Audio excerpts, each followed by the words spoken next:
So, isang vlogger po ang binawian ng buhay dahil nakuryente nung nagvi-videoke, no? So, bakit nga ba? Anong naging dahilan dyan ni Luha? Nung samantalang nagvi-videoke lang naman sila.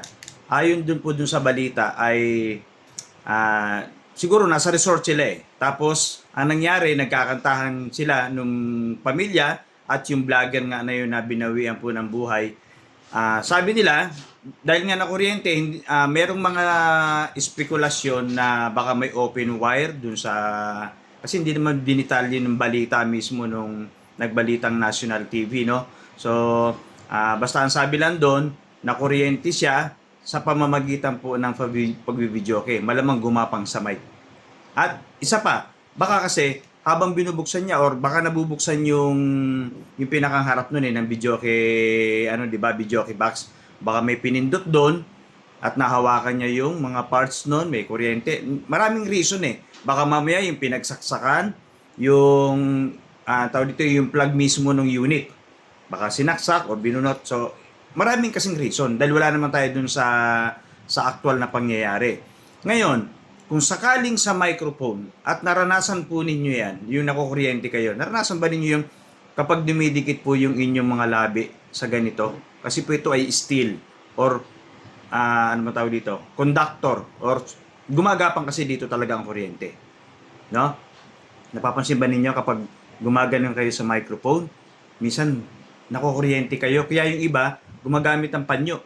Lalagay nilang panyo or yung pinakang foam na nakalagay dito. So, para mawala po yung kuryente. Kasi, merong mga amplifier po na hindi ninyo namamalayan, sira po yung ampli. So, either may sirang filter capacitor yan or capacitor na ngayon po ay naglalabas po ng DC volts. Ano ba yung DC volts? Direct current po yun. So, yun po ay kuryente. Yung nilalabas po nung, anong tawag dito, nung amplifier na yan. Pero kung iisipin ninyo, no,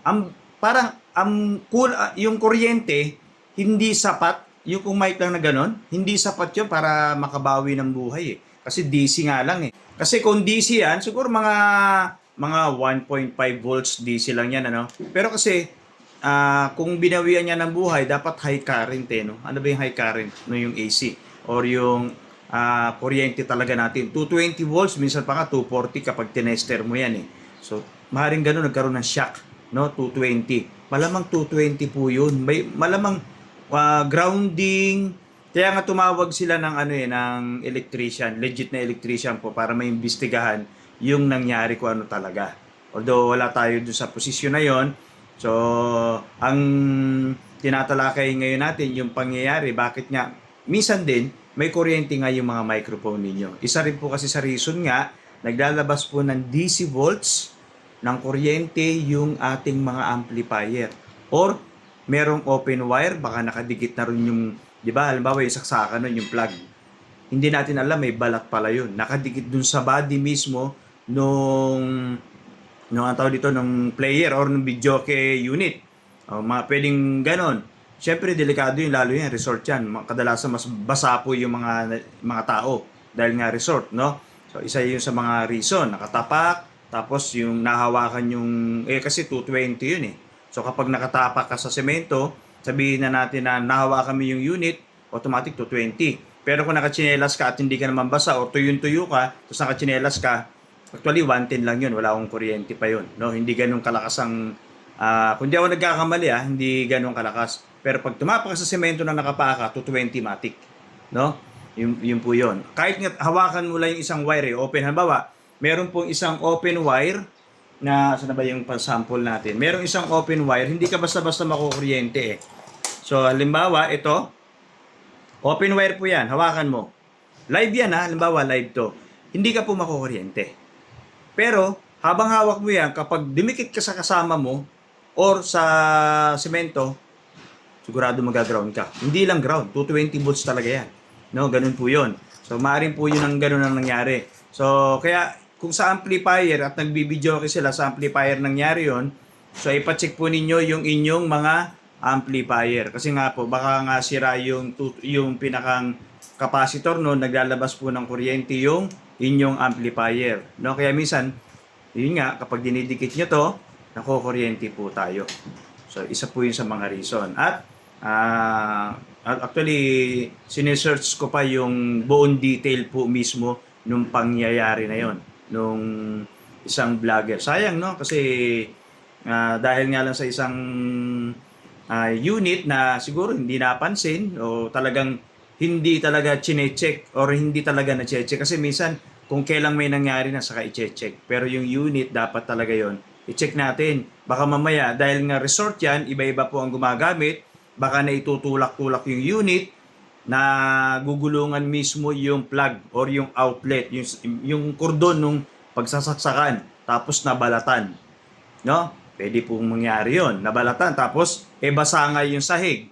No? Pwedeng ganun ang nangyari. Maraming reason, napakarami pong reason. So, dahil nga, ang main nung balita ay nagbibidyoke.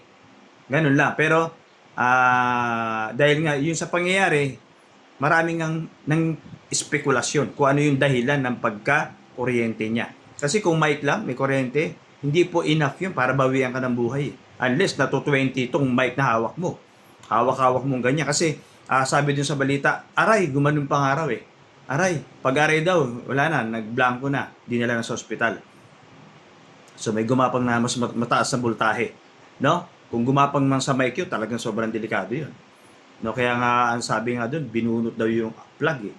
O pag bunot ng plug, malamang siguro nga, malamang sa malamang, nakadikit yung open wire doon mismo sa body or gumapang sa microphone yung 220 volts. Kasi nga po, kung galing sa amplifier yan, may reason din na pwedeng ganon. May 220 na po yung amplifier, gumagapang na po dito sa ibabaw. Kasi kung ito ay hindi steel or hindi naman metal yan, hindi po yan mararamdaman. Pero pag dinikit mo yan, or na ano ka na, dahil nga ito ay steel, or yung conductor, or pwedeng gumapang dito ang kuryente dahil nga bakal, o parang ganon, no?